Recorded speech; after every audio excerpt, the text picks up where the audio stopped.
그 기독교 서적 중에 신학생들에게 베스트 도서 중에 하나가 침묵이라는 책이 있습니다. 그래서 신학 1학년 가면은 필독서예요. 꼭 읽어야 될 책 중에 하나인데 일본인 작가 엔도 슈샤코라고 하는 분이 쓰셨습니다. 근데 그분이 그 책 말고 또 회상이라고 하는 본인의 인생론을 담은 책을 썼는데 그 책의 내용을 보면 이런 내용이 나와요. 일본인들이 좋아하는 관상어 중에 코이잉어라는 것이 있습니다. 일종의 비단잉어예요. 비단잉어인데 관상어인데 이 코이잉어의 특징이 뭐냐면 일반 가정집 어항에서 키우면 한 5cm, 많이 자라야 8cm, 요만 손바닥 요만하게 자라는 거예요. 근데 얘를 연못에서 키우면은 25cm까지 자랍니다. 그 얘를 강에다 키우잖아요. 그러면 1m가 넘는 왕잉어가 돼버립니다.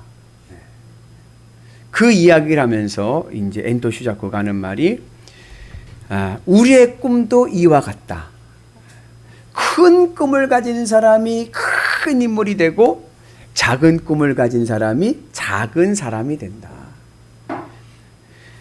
꿈의 크기가 그 사람의 크기이고 인생의 넓이이고 미래의 넓이이다. 그렇게 이야기하면서 큰 꿈을 가져라. 그래야 큰 사람이 된다. 이제 이러한 이야기를 합니다. 이게 이제 요즘 유행하는 자기 개발의 아주 중요한 모토 중에 하나죠. 꿈을 크게 가져라. 꿈을 크게 가지라는 얘기 뭐냐면 이 꿈을 내가 생생하게 꾸라는 거예요. 생생하게 꾸고 그러면 그 꿈이 이루어진다. 이 대표적인 인물이 바로 그 미국 전 세계 280개 이상의 호텔 체인점을 가진 힐튼 호텔의 창업주 콘드레도 니콜스 힐튼의 이 삶이 이제 이러한 이야기의 이제 배경이 되는데 이 콘드레도 힐튼을 그냥 압축해서 콘이라고 부릅니다. 애칭으로.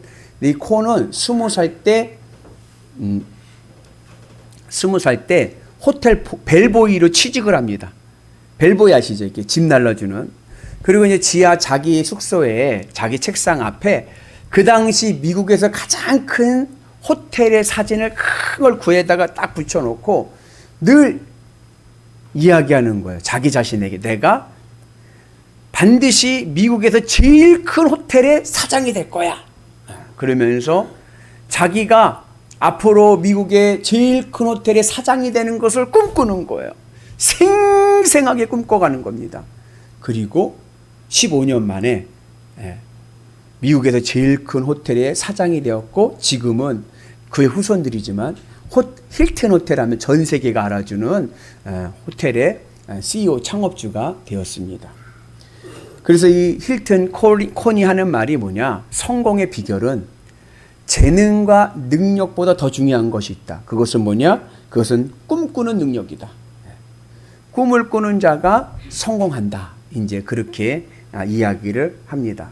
그래서 이 꿈이라는 것이 뭐냐? 내 인생의 밑그림이죠. 내가 이 밑그림을 쫙 그려가지고 그것을 생생하게 내가 꿈꾸면서 내가 앞으로 그 될 모습을 그려가면서 이게 4차원 형성이라는 거예요. 4차원 형성이라고 해서 앞으로가 내가 되어질 모습을 꿈꾸면서 그러면서 기도도 하고 그리고 노력도 하고 그러죠.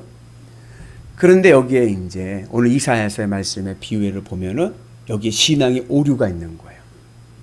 무슨 오류가 있냐? 우리가 세상에서 말하는 자기 개발에서 말하는 생생하게 꿈을 꿔라 그러면 이루어진다. 그래가지고 내가 꿈을 꿔요. 뭐가 되는 걸 막 꿈을 꿔요. 사장이 되고 사업가가 되고 뭐 선생이 되고 교수가 되고 막 이런 꿈을 꿔요. 그 꿈을 딱 꿨는데 그리고 난 다음에 어떻게 하냐면 내가 이 꿈을 하나님께서 채워주기를 원해. 내가 원하는 계획대로 하나님께서 착착착 맞춰서 껴맞추기를 원해요. 그죠? 그러면 뭐가 되느냐? 그러면 이 세상에 코이 잉어밖에 되지 않습니다. 이 세상에 갇혀있는 잉어밖에 안 돼요. 내가 꿈꾸는 것만큼 클 수는 있죠. 어디서요? 이 세상 안에서. 하나님은 우리가 이 세상 안에 갇혀 있는 코이 잉어가 되길 원하는 것이 아니라 하나님의 백성, 영원한 하나님의 나라 하늘 백성 되기를 원하십니다. 그럼 뭐가 다르냐? 세상의 코이 잉어는 내가 밑그림을 그리는 거예요. 내가 꿈을 꾸는 거예요. 그리고 그것을 하나님 보고 채워달라고 그러는 거예요. 하나님 그걸 원하시는 것이 아니라 하나님은 이미 나를 이 땅에 보내실 때 하나님은 나를 향한 밑그림이 있으세요. 나를 향한 계획이 있는 거예요. 이 땅에 보내실 때요. 그러면 그 계획을 내가 채워가기를 원하십니다. 그래서 세상의 코이 잉어냐 하늘 백성이냐의 차이는 어디서 나느냐? 누가 내 인생의 밑그림을 그려가느냐예요. 하나님의 백성은 하나님께서 그려놓으신 그 밑그림을 내가 채워가는 겁니다. 나를 향한 하나님의 뜻을 내가 순종하면서 이루어가는 거예요. 오늘 그 은혜가 우리 가운데 있기를 주님의 이름으로 축복합니다. 그래서 바라봄의 법칙이 있어요.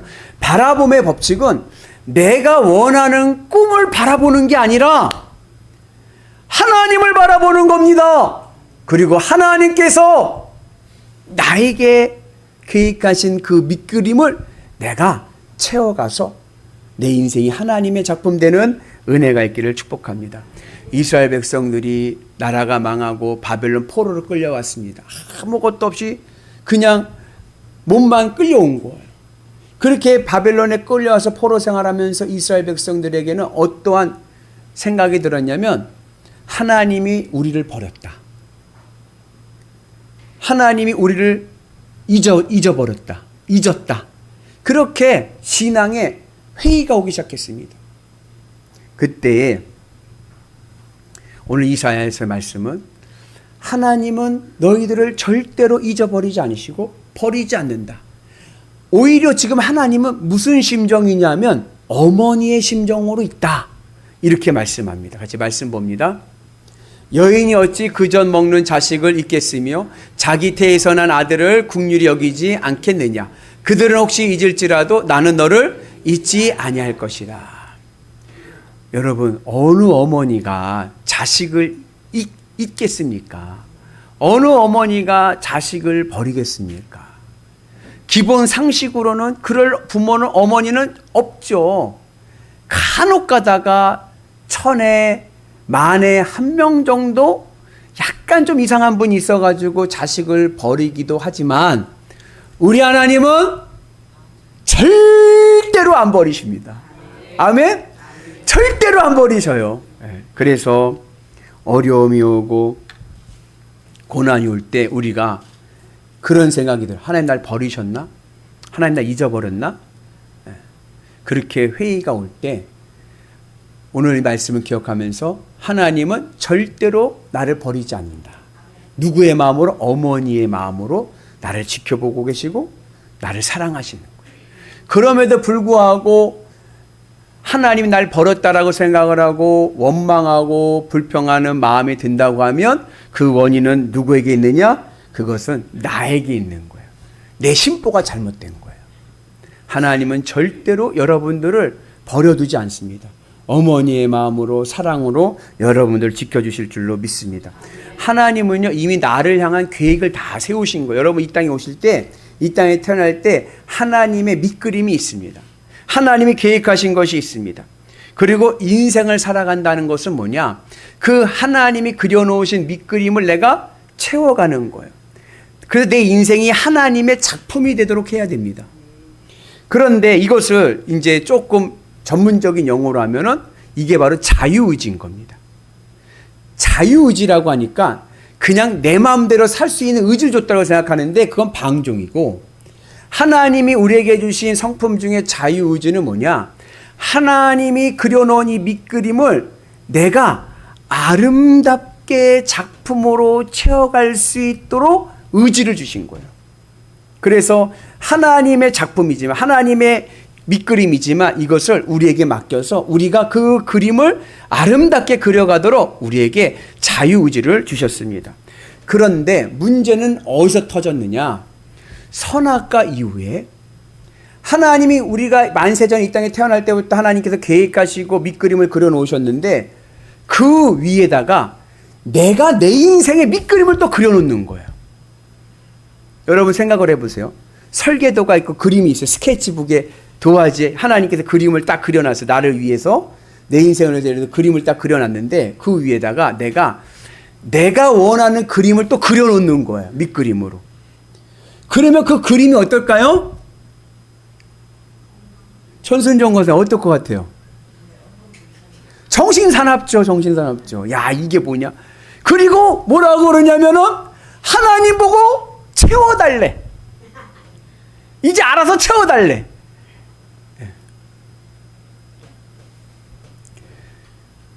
하나님이 원하시는 것은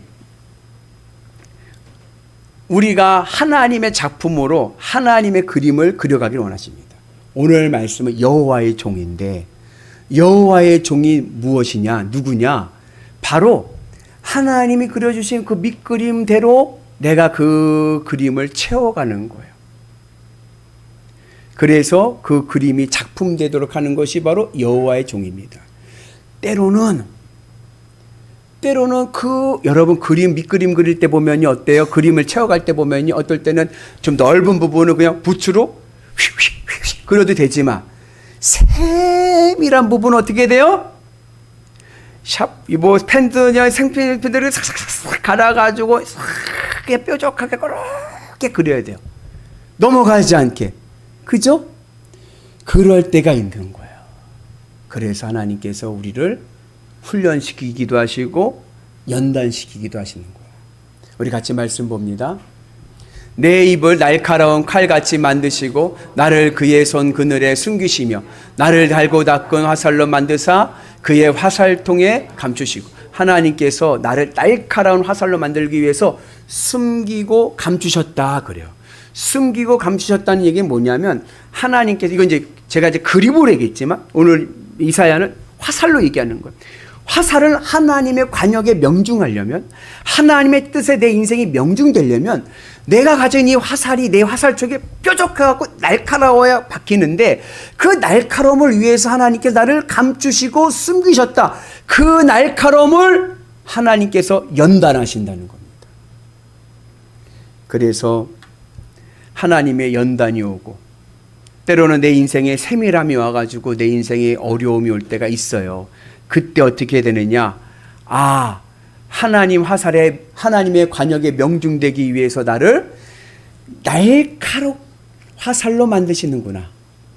기대하시고 요셉의 믿음으로의 길을 가는 은혜가 있기를 축복합니다. 우리 오른손 들고 한번 따라서 해볼까요? 내 인생은 반드시 뭐한다? 명중한다. 다시 한번. 내 인생은 반드시 뭐한다? 명중한다. 하나님의 관역에 팍 꽂히도록 하나님께서 내 화살촉을 예민하게 하시는 거예요. 하나님이 그려주신 밑그림 속에 내가 그것을 작품으로 만들기 위해서 내가 믿음의 길을 가다 보면은 그냥 넓게 갈 때도 있지만 때로는 좁게 갈 때도 있습니다. 그러나 그 길을 가야 하나님의 작품이 되고 하나님 여호와의 종이 되는 은혜가 있는 줄로 믿습니다. 예수님께서 이 땅에 오셔서 33년 사시면서 3년의 공생애를 하시면서 십자가에 못 박혀 모진 고난 당하시고 십자가 못 박혀 돌아가실 때만 해도 사람들은 실패한 줄 아는 거예요.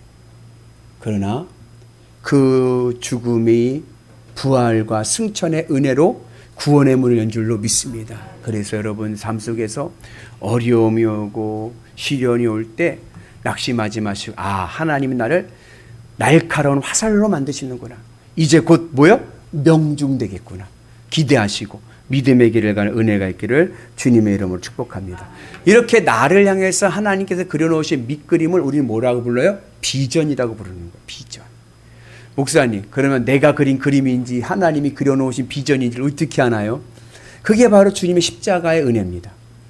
내 마음대로가 아니라 내 마음이 주님의 십자가에서 죽는 거예요. 그리고 나는 이 세상에 더 바랄 것이 없어. 나는 주님만 계시면 돼. 나는 주님으로 기쁘고 주님으로 행복하고 주님으로 감사해. 난 이 세상에 더 바랄 것도 없고 욕심도 없어. 그러한 만족의 상태에서 이상하죠? 내 마음에 꿈이 생기는 거예요. 내 마음에 목표가 생기는 거예요. 그것은 하나님께서 나를 위해 계획하신 밑그림입니다. 그 그림은 우리가 채워가는 은혜가 있기를 주님의 이름으로 축복합니다. 그래서 우리가 주님의 은혜 안에서 바라기는 하나님의 관역에 명중되는 하나님의 작품이 되는 여호와의 종이 되기를 주의 이름으로 축복합니다. 하나님께서는 본래 이 여호와의 종을 누구를 생각하셨냐면 이스라엘 공동체를 생각한 거예요. 이스라엘 백성들을. 근데 이스라엘 백성들이 하나님의 종 여호와의 종 되기를 거부합니다. 자기 마음대로요. 자기 마음대로. 그래가지고 그 여호와의 종의 사명을 누구에게 맡기셨냐면은 독생자 예수님께 맡기는 거예요. 그래서 예수님이 이 땅에 오실 때 뭐로 왔냐면 여호와의 종으로 온 거예요. 이것을 고난받는 종이라고도 하고, 이 땅에 오셔서 하나님의 구원의 인류 구원의 사역을 감당하시기 위해서 그 밑그림을 예수님께서 채워가십니다. 그러면서 예수님에게 주어진 사명이 뭐예요? 메시아, 구세주입니다. 인류를 구원하시는 메시아가 되시는 거예요. 이 메시아라는 말을, 메시아는 히브리어거든요. 이것을 그리스어 신약 용어로 바꾸면 뭔지 아시나요? 우리가 너무나도 잘 아는 말인데, 예수 그리스도, 기름 부음을 받은 자. 기름 부음을 받은 자는 얘기는 뭐냐? 왕이라는 뜻입니다. 구세주. 예수님께서 여호와의 종으로 오셔서 우리의 예수님 하나님의 밑그림 구원의 사역을 채우시면서 메시아 구세주가 되어서 왕으로서 이제 이 세상을 다스리실 것입니다. 새하늘과 새 땅이 오면 예수님께서 이 땅을 예수님 보좌 하나님 보좌 우편에 앉으셔서 이 세상을 다스리십니다. 그때의 그 세상은 어떠한 세상이냐 하면 그것이 바로 모두가 상호 공존하는 샬롬, 평화의 나라인 거예요. 이 평화의 나라는 사람들 관계 속에서만이 아니라 온 우주, 하나님의 창조하신 모든 세계가 평화로운 세계가 되는 거예요. 그래서 그런 노래가 있죠. 사막에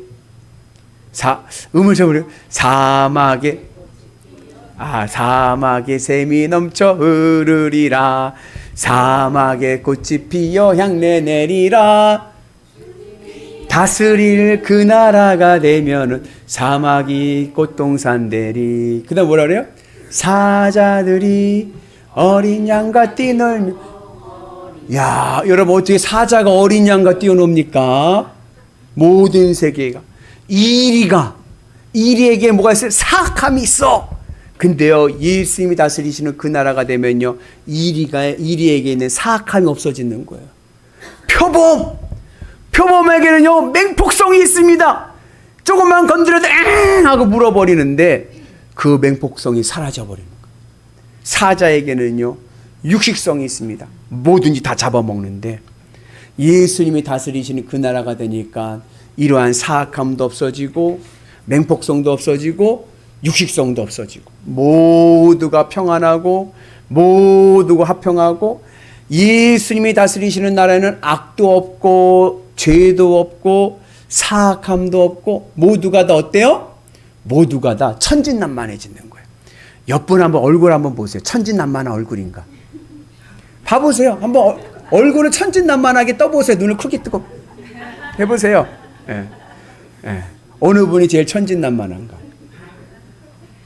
예수님이 다스리시는 세상이 되면은 모든 사람들이 천진난만해집니다. 어린아이와 같이. 그래서 야, 저렇게 악한 사람이 어떻게 천국 갈까? 저런 사람은 천국 가면 안 돼 라고 하는 포악하고 개팍하고 이상한 사람도 예수님을 만나면 어린 양과 같이 천진난만해져서 하나님 나라 들어갈 줄로 믿습니다. 제가 신학교 대학원 다닐 때 같이 공부하던 장로님이 한 분 계셨어요. 신대원에 장로님이 오셨는데 이분이 연세 거의 60이 다 돼갔어요. 근데 이분이 오셨는데 와, 이렇게 천진난만한 장로님은 처음 봤어. 너무 순진하고요, 너무 해맑고 막 그런 거예요. 60 인생을 어떻게 그렇게 해맑게 사셨는지 내가 걱정이 되더라고요. 어떻게 저렇게 사셨을까, 인생을. 사기도 많이 당했었겠다, 그 생각이 막 드는 거예요. 너무 착하니까. 근데 그분이 한 번은 이제 세미나 시간에 발표를 하는데 자기의 과거를 얘기하는데 이러는 거예요. 자기가 제일 후회되는 게 뭐냐? 제일 부러운 게 뭐냐? 지금 여러분들이 제일 부럽다는 거야. 젊은 나이에 20, 30대에 신대원 나서 주의 종이 되겠다고 하는 모습 보면 너무 부럽다는 거예요. 왜냐? 자기는 그때 어두운 세계에서 거느렸다는 거예요. 나쁜 짓 많이 하고 못된 짓 많이 하고 사기 쳐먹어 보기도 하고 남의 거 뺏어 보기도 하고 하여튼간 나쁜 짓은 나쁜 짓 다 있더라고요. 그 깜짝 놀랐어요. 저렇게 나쁜 놈이 어떻게 저렇게 착한 장로님이 됐지? 어떻게 됐어요? 예수님을 만난 거예요. 예수님을 만나니까요. 그 사악했던 그 사람이요. 천진난만한 장로님이 된 거예요. 여러분들 아무리 악한 사람도요. 사람은 변하지 않아. 아니요. 예수님을 만나고 예수님이 다스리는 사람이 되면 여호와의 종이 되면 변합니다. 우리의 마음에 순수함이 있고요. 어린 양과 같은 은혜가 있는 줄로 믿습니다. 바라긴 우리에게 그런 은혜가 있기를 주의 이름으로 축복합니다. 하나님이 우리에게 원하시는 것이 있어요. 여호와의 종인 거예요. 이제는 우리에게 사명입니다. 나에게 그려놓으신 밑그림이 있어요. 그 밑그림을 내가 채워가야 되는 거예요. 여러분 종은요. 자기 의지가 없습니다. 종은요. 아무 생각 없어요. 그냥 시키는 것만 하면 돼. 주인이 하라는 것만 하면 되는 거예요. 오늘 내 인생 믿음으로 여호와의 종이 되는 은혜가 있기를 주님의 이름으로 축복합니다. 그래서 하나님의 은혜를 두려워하지도 말고 겁내지도 말고 놀라지도 말고 주님만 의지하는 은혜가 있기를 주의 이름으로 축복합니다. 어려움이 오고 시련이 오고 연단이 오더라도 하나님 날 버렸어. 하나님 잊어버렸어. 이런 교만을 버리시고 하나님이 나를 예리한 화살로 만드셔서 하나님의 작품을 완성해 가는구나. 기다리십시오. 하나님의 축복과 은혜가 임하게 될 줄로 믿습니다. 여러분들의 인생이 지금 사막입니까? 낙원입니까? 전순정 권사님, 사막이에요? 낙원이에요? 낙원이 되고 있습니다. 할렐루야. 사막이 사막인 이유는 물이 없기 때문에 그런 거예요. 사막이 옥토가 되는 비결이 있습니다. 물을 대는 겁니다. 물을 대면은 사막도 옥토가 되는 거예요. 오늘 내 삶이 혹시 사막화가 되어 있다면 오늘 우리에게 생수의 물이 넘쳐나서 하나님의 은혜로 우리가 옥토되는 인생, 낙원되는 인생 되기를 축복합니다. 제가 10여 년 전에 성지순례 가서 애굽에서 예루살렘으로 가는 길에 광야 체험을 했습니다. 4시간. 광야 사막을 4시간을 걸은 거예요. 야, 목사님들도요, 그 사막을 4시간 걸으니까 원망 불평이 일어나는 거예요. 왜요? 여행 왔잖아.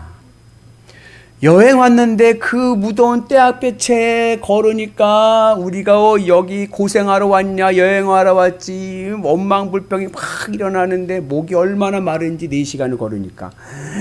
와, 숨이 턱턱턱턱 막히는 거예요. 그러니까요, 뭐가 제일 먹고 싶은 줄 아세요? 코카콜라예요. 야, 그냥 코카콜라 한 잔 마시면은 너무 좋겠다. 그러니까 서로 다 코카콜라 가이드한테 어디 매점 없나요? 춥고 막 그러니까는 조금만 가면 베두인들이 파는 데가 있다는 거예요. 야, 그러면 거기 가서 코카콜라 먹어야지. 딱 그러고 간 거예요. 아유, 갔더니요, 코카콜라 캔 하나에 그 당시 $5. 5,000원이 넘는 거예요. 6,000원, 뭐야? 5,000원이 뭐예요? 그죠? 지금 7, 8,000원 되는 거죠. 거의 10몇 년 전이니까. 근데 시원하긴 하더라고요. 시원하긴 했어요. 근데 그걸 마시려고 딱 했더니 그 가이드가 하는 말이, 목사님들 여기서 콜라 드시면요 안 됩니다. 더 목말라가지고요 더 가기 힘듭니다. 물을 사세요. 생수를 사세요. 그러는 거예요. 생수는 얼마냐? $1. 그래서 어떻게 했냐면 콜라를 하나 사가지고 한 모금씩만 마신 거예요. 한 모금씩 마시고 그다음에 뭐로 입가심해요? 물로 입가심하는 거예요. 인생의 사막화 같은 길입니다. 인생 살아가다 보면요, 야, 코카콜라가 얼마나 맛있는지, 돈 콜라, 자식 콜라, 출세 콜라, 여러 가지 내 인생에 짜릿함을 주는 콜라들이 많습니다. 근데요, 그거 마시기 시작하면요, 계속 마셔야 돼요. 그걸로 내 목마름을 해결하려고 하면요, 계속 그거 마셔야 됩니다. 들어봐야 돼. 어떻게 내 인생에 목마름이 없어집니까? 생수를 마셔야 돼요. 우리 인생의 생수가 무엇입니까? 예수 그리스도. 나를 마시는 자는 영원히 목마르지 않는다. 여러분 예수님으로 우리의 몸을 축이셔서 우리의 마음을 축이셔서 영원히 목마르지 않는 인생 되시면 내 인생 사막이 아니라 낙원 될 줄로 믿습니다. 여러분 물은 하루에 몇 리터씩 마셔야 되는지 아세요? 예? 2리터씩 마셔야 돼요. 박경미 권사 하루에 물 2리터 드시나요? 2리터씩 드셔야 돼요. 2리터를 먹어야 몸이 건강해집니다. 예수님은 하루에 몇 리터씩 드시고 계시나요 지금? 예수님도 많이 못 드실 것 같아요. 한 모금 정도 드시나? 한 종이컵 한 잔 드시고 사십니까? 예수님도 2리터 내 마음을 적셔야 돼요. 그럴 때 내 삶이 건강해지고 내 삶이 하늘의 낙원이 될 줄로 믿습니다. 그래서 여러분 주님의 은혜 안에서 우리의 삶 속에서 이제 내 사막화되어 가는 내 마음에 이 내 인생이 주님의 은혜 안에서 주님을 기뻐하고 만족하고 살아가게 되면 낙원이 되고 옥토 될 줄로 믿습니다. 그리고 하나님 나에게 주신 사명이 있습니다. 여호와의 종입니다. 나를 위해 계획하신 그 밑그림을 내가 믿음으로 채워갈 때 우리의 삶은 아름다운 오아시스 될 줄로 믿습니다. 그 은혜가 오늘 우리 가운데 임하셔서 전능하신 하나님, 도우시는 하나님, 하늘의 구원과 하늘의 능력을 보는 위대한 성도 되시기를 주의 이름으로 축복합니다.